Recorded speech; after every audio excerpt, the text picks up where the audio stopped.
आहे की अनिल भाऊनी जे स्वप्न बघितलं होतं 6व्या टप्प्याचं ते स्वप्न पूर्ण झालेलं आहे आणि त्याचं उद्घाटन करण्यासाठी साहेब स्वतः इथं आलेले. चल चल उचल तू बहार जीवाची अन खद खद खदत तुझा रे खोल खोल दगडात तू या माया काळजात धड धड धडकत याज.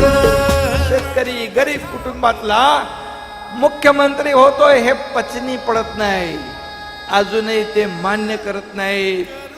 आज पडेल उद्या पडेल परवा पडेल सरकार म्हणून स्थापन झाल्यापासून वेगवेगळ्या ज्योतिषाकडे सगळीकडे फिरून आला पण खरा ज्योतिषच भेटला नाही.